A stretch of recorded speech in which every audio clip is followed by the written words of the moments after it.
no emphasize kano ke kogumu ekitundu. Okuva ng'ali mu siniya yakuna, Jovin Ntege amanyiddwa nnyo nga Bevan yali ayagala nnyo okusiiga n'okkuba ebifaananyi. Ati nakitwala nga option subject yange, natwalako ANT, then yali ne CRE, naye ati ne mwagala.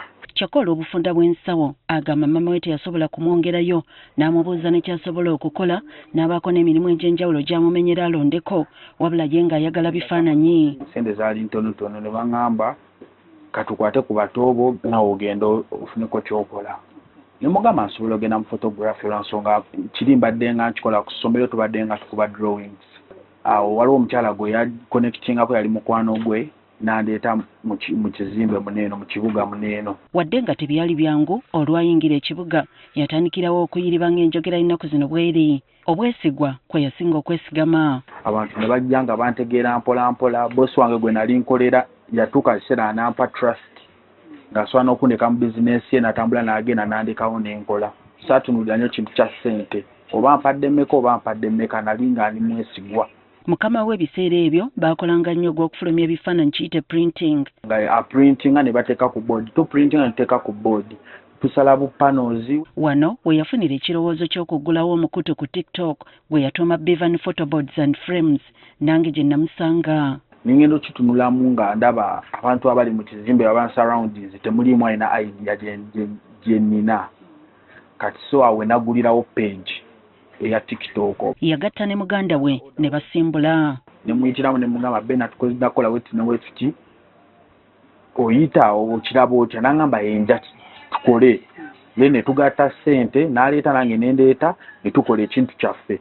We tumusanze ku dduuka erisangibwa ku Wilson Road e Kampala, wayongerera omutindo ku kifaananyi nga tannakiwa kasitoma. Oba ino okikomolako kye tuyita finishing. Kati bwe nfuna order ku ssimu mpa abaana ne bakuba, then nze nejja no ku main shop abantu we bansinkana ku ofiisi, then ntandika supplyinga waakoyo mu bantu. Kati bategeeza omwana singa tuba tulaganye ne nkugamba nti buli kifaananyi ky'onookuba ngenda kuwa 5,000, nze wejja ne nkugamba nti njagala emitwalo 3.5, kiba kitegeeza 5 zize omwana yakubye ekifaananyi ekyo. Ekifaananyi ekyo bwe tumala okikuba tugeze nga kino we tukikuba tekigendako ku body w'ekiti. Kyekifaananyi tulina akaveera ke tukiraminatingako ku ngulu okuziyiza enkuba, okuziyiza amazzi, okuziyiza kyokwonooneka amangu. Kyekyengamye nti olina okukola ekintu ng'omuntu ajja gamba omuvubuka oli yankolera ekintu ekirungi. Ng'ogenda okuba ekifaananyi ky'osooka okuteeka mu bwongo gwe mutindo, naddala ebintu by'okozesa kiyite matiriyo. Oba olina oteekamu kaneeno akantu ke tusaze, ono mati ono gwe tusaze, oba olina omuteekamu eno munda, then you roll. Osooka n'ogula machine egenda olaminatinga waako oyo. Kuba almost erimu ng'ey'ebbeeyi. Osobola ogifunira ku miliyoni 1.5, akusedde nnyo kale 2. Then zino rolls oyongerako mpola mpola nga onogamba nti rolls ezo gwe buveera obwo bwe tusa ku kifaananyi. Then ebisigadde pencil tools nga bwe tukozesa pencil, ezo mpapula, ebyo byangu.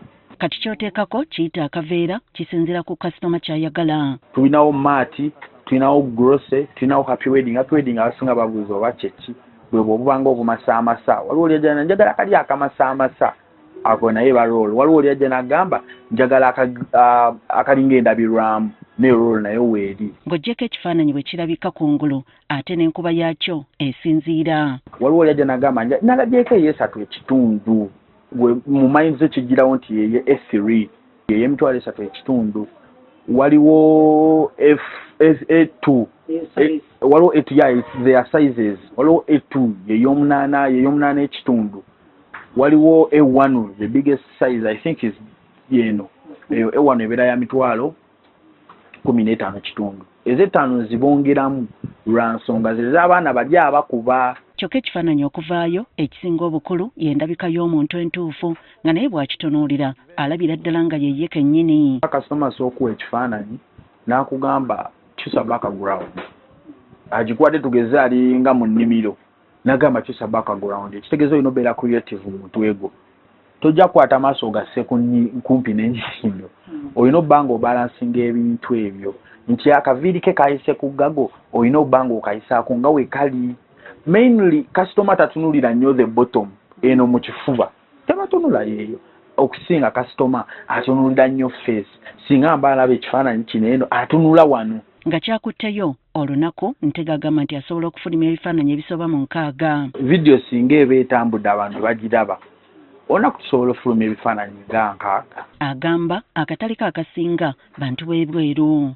Ofuna orders okuva ebweru naga Bivan nkolera ekintu kyange ogenda osurprisingire mami wange. Mbadde ndi wano nina mikwano gyange giri wabweru wa ggwanga naye gyansindise nsobola okujja okukola ki okufuna omulimu gwabwe gwe baali bamukwasa. Kyokka mu bakasitoma be era mu bamu abasuubiza ne batatuukiriza kyokka ng'abaana abakubye ekifaananyi bo tebalinda mpozzi ne board oluusi okubula. Agenda nakuwa order lwakuba ku gundi alabyeko cash on delivery nomala omukolera waaka nakugamba ajja kujja wiiki ejja kyokka nga yabadde akuteeka ku pressure ng'akulaga waaka akola ki amwagala ate kati bali benkozesa bo tetusaba mugamba mbu linda wiiki ejja waliwo bodi esobola okujja nga ne weegwa wansi esobola yonoonekerawo. Ku myaka 22 egy'obukulu gy'alina Ntega agamba nti mu bifaananyi azimbyemu ennyumba n'ebirungi ebirala. Nimbye amaka nga nze wensobola okubeera nina atisi wensobola okujja 10 nina atisi nange wensobola okugamba nti nno gwe okoledde emitwalo 10 n'engikuwa.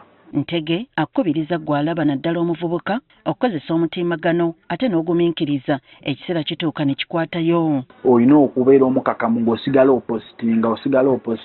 opositinga paka mukama asobola okugulirawo ekkubo. N'ekyalo olina okubeera omwesigwa eri bakasitoma singa onsindikira waakawo nina making sure nti mukola nga wongambye. Ku mulembe guno ogw'omutimbagano weebuuze gw'alinako ekibanja kiki ky'ofunyemu ebyo by'oteekayo. Bangi bawa obujulizi kale naawe atakibaddeeko tandika kati mudde olibeera nga Jovin Ntega ono akyusizza obulamu bwe mu bifaananyi ng'ayita ku TikTok. This is like packaging.